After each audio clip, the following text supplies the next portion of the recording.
Oh, hi there. Today we're going to talk about colors in the rainbow and colors you could choose to paint your bus.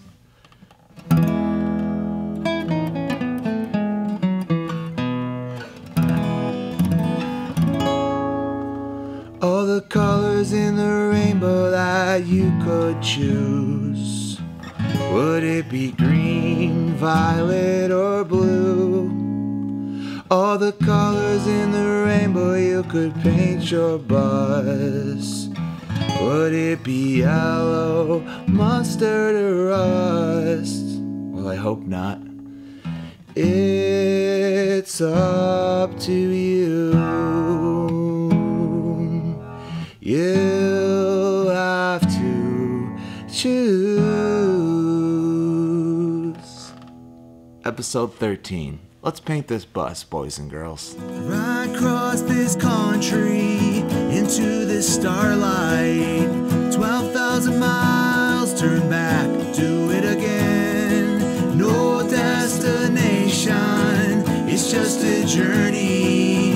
You were my lover and friend.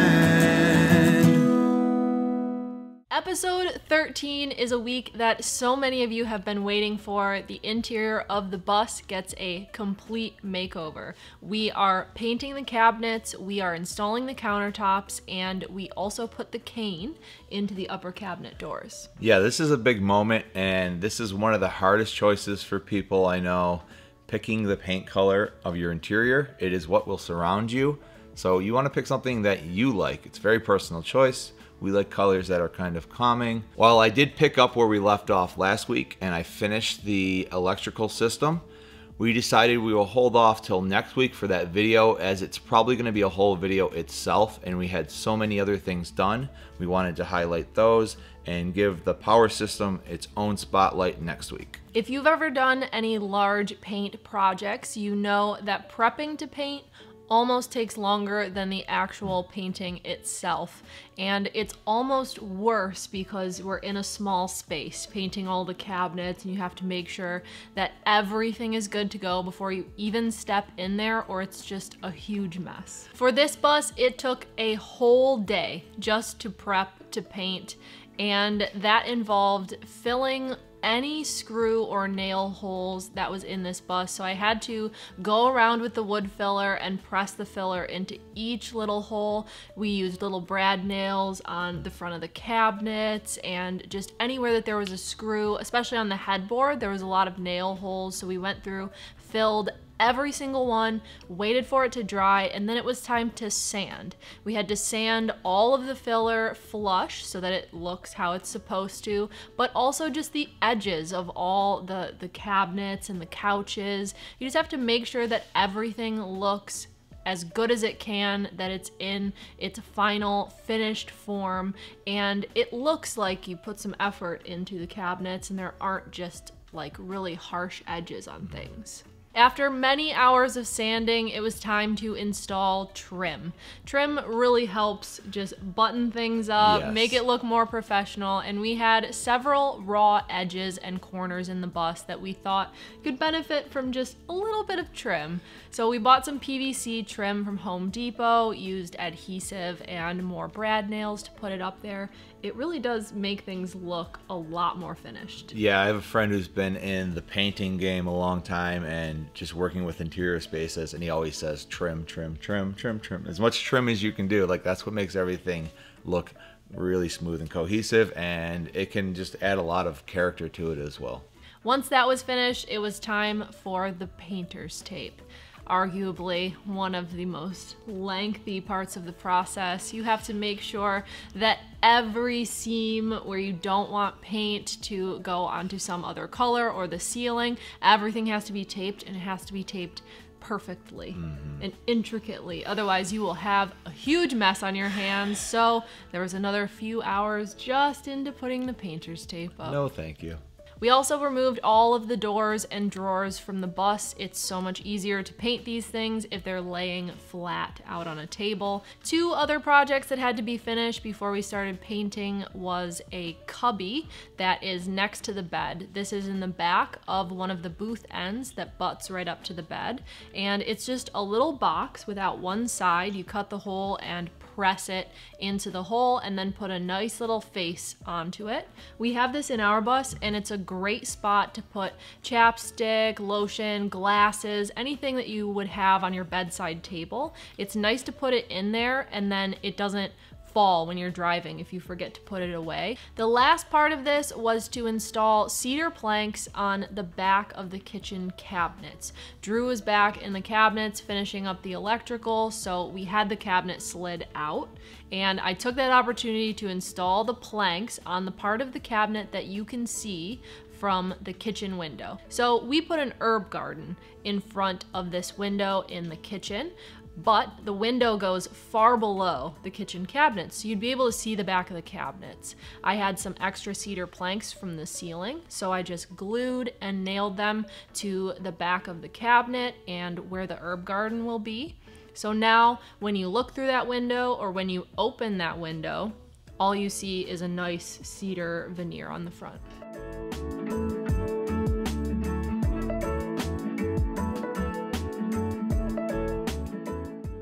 Early on, we had inspiration for what color we wanted to paint this bus. What was the inspiration? Yeah, saw this compressor sitting on the ground and I just really liked the color. I just feel like it's very calming. Yeah, it's this kind of gray blue color, and when we bought it and then put it out in the shop, it just sat there and we looked at it for weeks and weeks. I really like that. And we really liked it. So this was sort of our big inspiration. We went to our local hardware store and grabbed a bunch of paint swatches, and we knew the sort of color that we were going for, but colors look so much different on the wall, in your space, in that lighting, than they do on a swatch. But we thought we had found the color that we wanted. We didn't need to buy paint samples. We knew what we wanted. We were ready. Yeah, this is funny because when we did our bus, we did buy paint samples. But this one, for some reason, we were so confident this swatch was the color. Like, that's it. We put the swatch next to the rug and the curtains and the countertop and everything that we had in the bus, and we thought, yeah, this is the color. This is the one for us. And we went out and we bought a gallon of that paint, and we got it back, tested it out, and it was horrible. It was not good. Bright marine blue. It was horrible. Or maybe like a little boy's room. I don't know. Not even. It was worse than that. It was way too bright. We really like neutral colors, and this was a super, super bright blue. It looked nothing like the swatch. Get your paint samples. Spend the extra $4, $6 a paint sample because it will save you money. It is worth it. Yeah, as soon as you get on that wood, it's going to change what it looks like. So with our pride destroyed, we went back to the hardware store and we bought some paint samples. We put them all onto the wood, let them dry, put the bus in various different lighting, let a whole day pass so you could see all the different types of lighting throughout the day, and then we finally settled on a color. Yeah, basically we found the color we were kind of looking for the whole time. Some may ask how you pick a paint color for your bus. Find something you think is a pretty cool color and you bring it in and try to match it up. Oh, it's totally the middle one. It's the middle one, I think. There's the one I picked originally. Thought it looked great till we painted it, and now it looks like the dolphin on like the carousel ride at the amusement park. So obviously that's not it. This one's, I think, too white. That would look fine, but we want a little more color. This is extreme other end, so it's one of these two. That's a tough call. Did we decide on the color? I think we might have a winner. Which one is it? I don't know.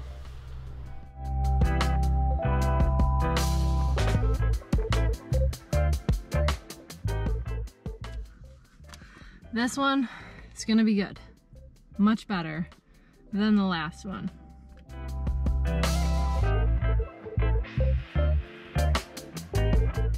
Once we had everything prepped, we grabbed our primer, which I believe is the Bullseye 123. And it's perfectly good primer. I've never used any really bad primers to compare it to, but I would say it coated well and it did the job well. We used it when we painted our bus.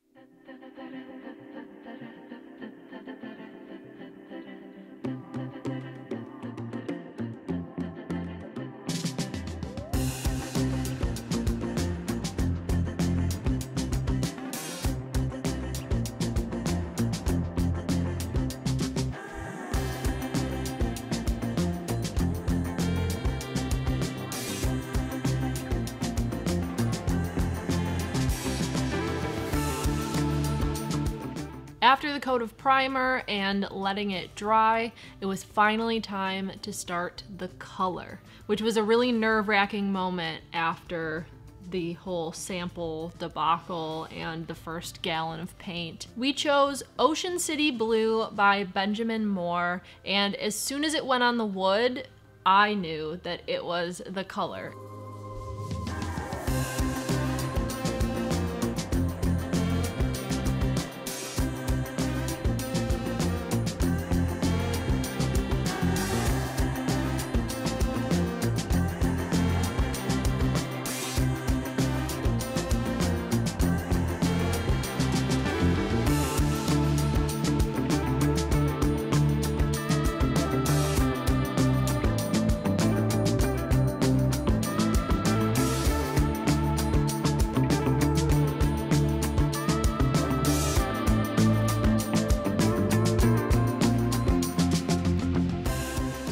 Looked so good. It was bright, but it's still a neutral kind of gray blue. It also has a little bit of green in there.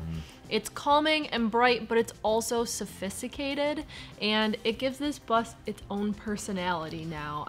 I just like the feeling that it gives you when you walk in there. Yeah, in the end, it's all about the feeling. You can get technical about everything, but how does it feel? Does it make you feel good? Is it calming? Is it whatever you're going for? Does it feel good? Yes. Go with it. We have two walls in this bus that needed to be warmed up a little bit. They weren't going to be painted blue because that would have been way too much blue. Yeah. We needed a color that would complement it but contrast it a little bit. We went with a color that I absolutely fell in love with when we did our own bus. We did the same thing for our back wall and headboard. We needed a white color that wasn't too yellow and wasn't too brown, but wasn't like eggshell white. And we went with Feather Down by Benjamin Moore. This color is a really creamy kind of white, but it went with this blue as well. So we did it for the back wall, the headboard, and the wall next to the booth couch area. So this color being just a bit off-white, it sort of takes the harshness out of the beadboard, which is that like really white, and it just sort of smooths it out and makes a nice transition from that to the blue.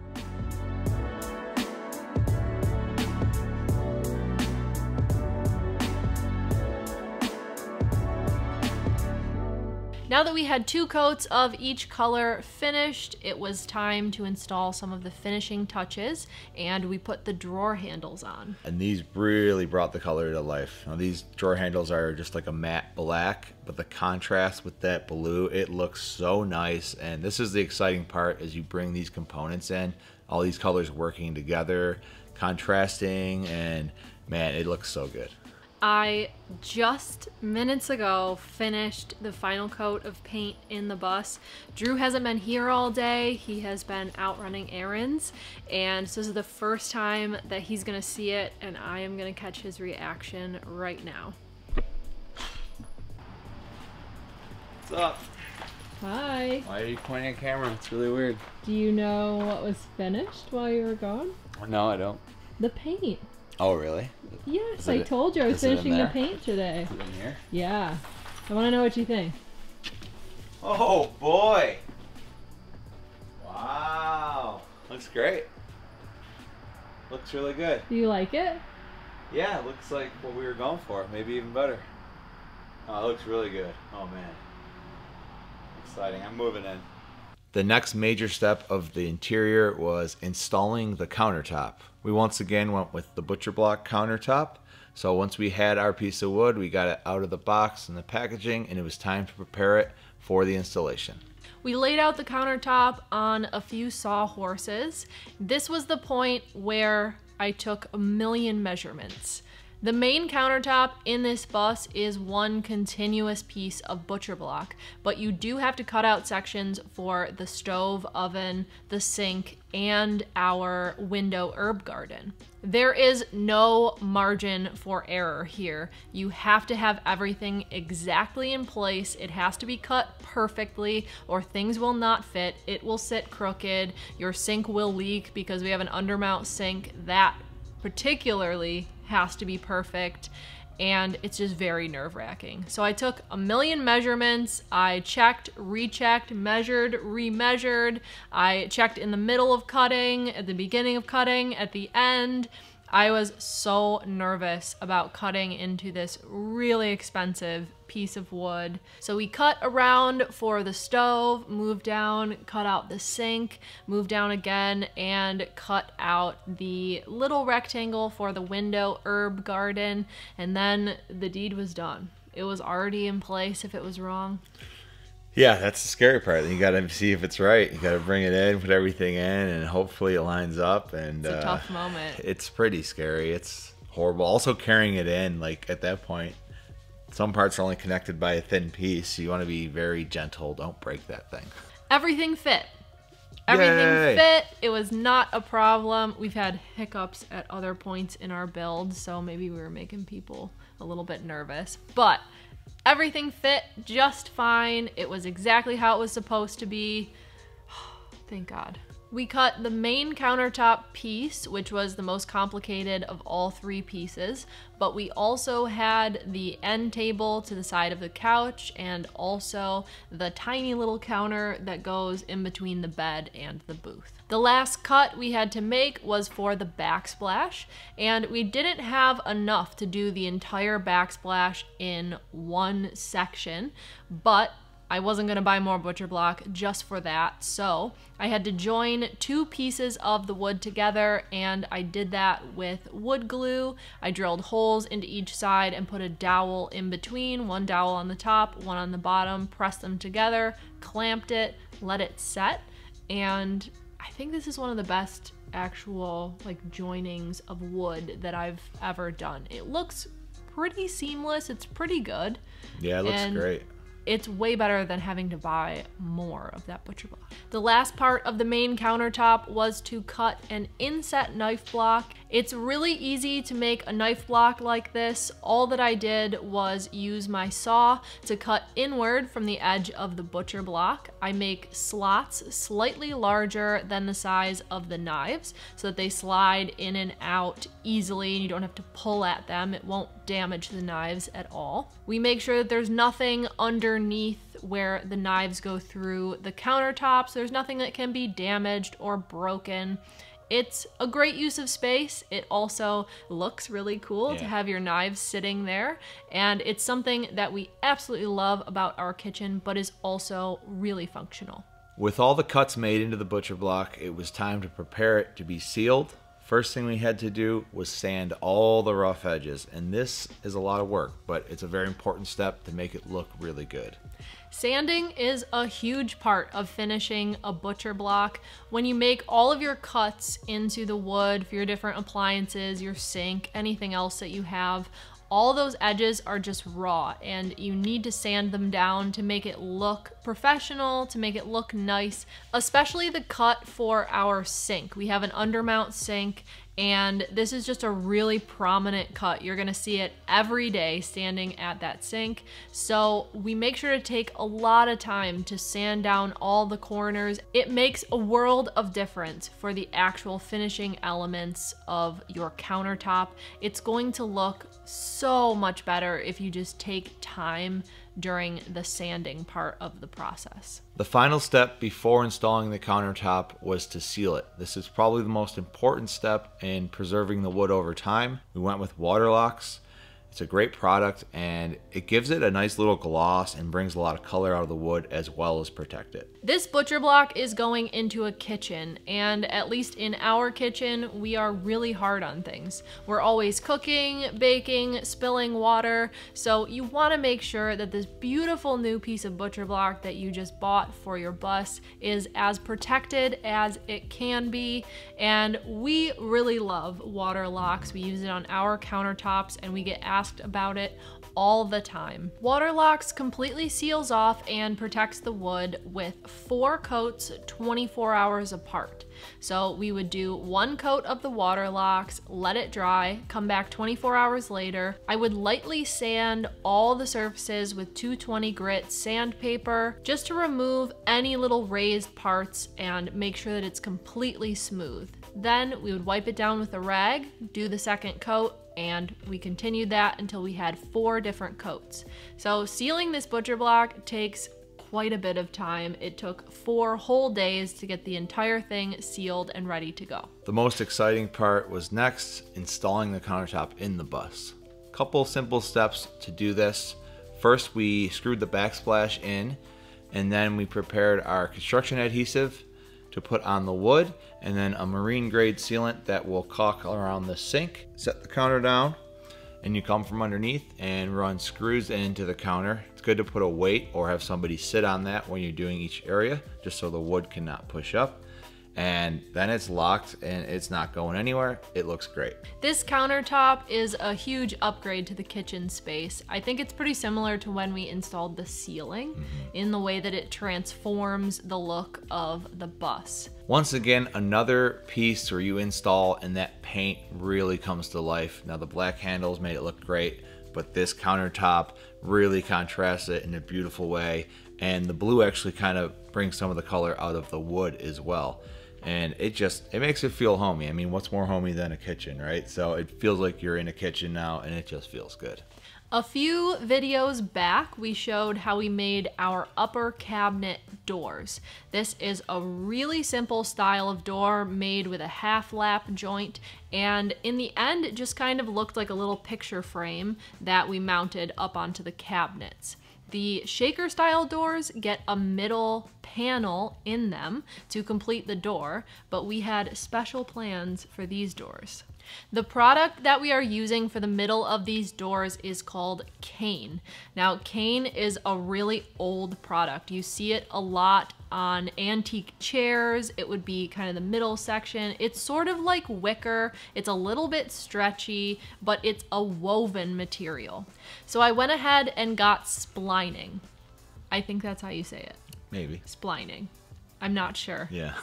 But splining is this product that seats into a groove that you would push the cane into, so then you can't see the edge anymore and it looks really nice and neat. I took each door and using a router with a bit the same size as the splining, I went around the inside edge of the door just to make a channel around it. We cut pieces of cane to the edges of the channel so that it would fill the entire inside part of the door, but it would also press into the channel.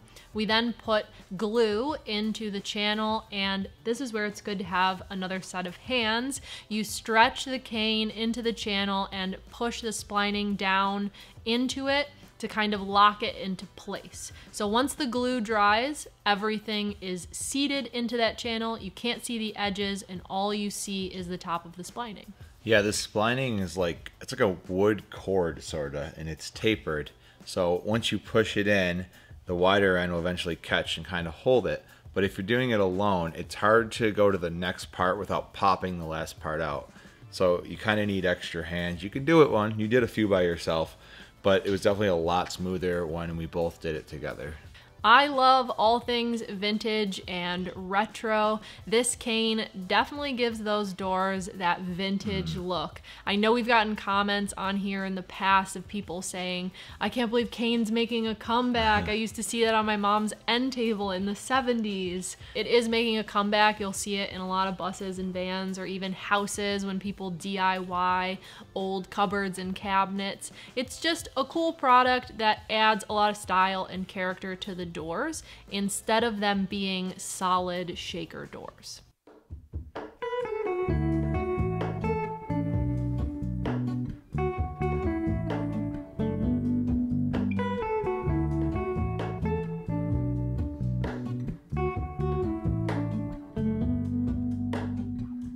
Hello, Ramona. I can't shake the simplest feeling beyond the ghost. We stand on the opposite shore. Hello, Ramona. I reach through mysterious ceilings, my only hope. I look for the things I don't know.